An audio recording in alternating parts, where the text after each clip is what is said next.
Welcome back. Continuing the news, following the passage of Hurricane Beryl last week, medical experts are now warning persons to beware of leptospirosis risks from contaminated water and soil. Shamila Pullen tells us more in this evening's health report.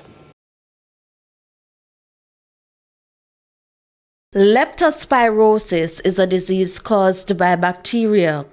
It affects people and animals and can spread in the urine of infected animals. It will give you initially the flu-like illness symptoms, the fever, the headache, the chills.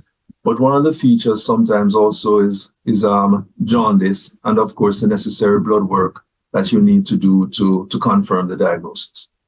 It requires a high level of suspicion based on the history and the exposure for the individual. So persons in farming communities and so on, persons in environments in which they have rat infestations or in close proximity with animals, those would be at high risk. It generally takes 2 to 30 days to get sick, and the illness can last from a few days to several weeks.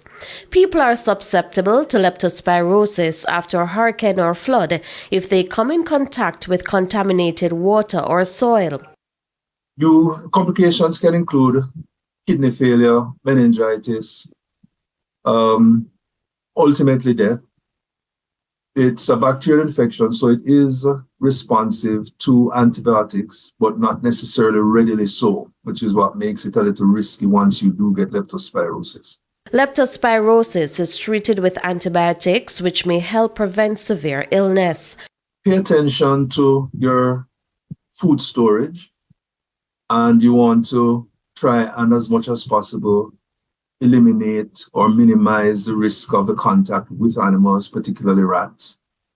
Don't make the mistake of thinking that you've cut off the piece that's been bitten by the rat and it's okay. It's the part that has been urinated on, which you can't see, that contains the leptospire.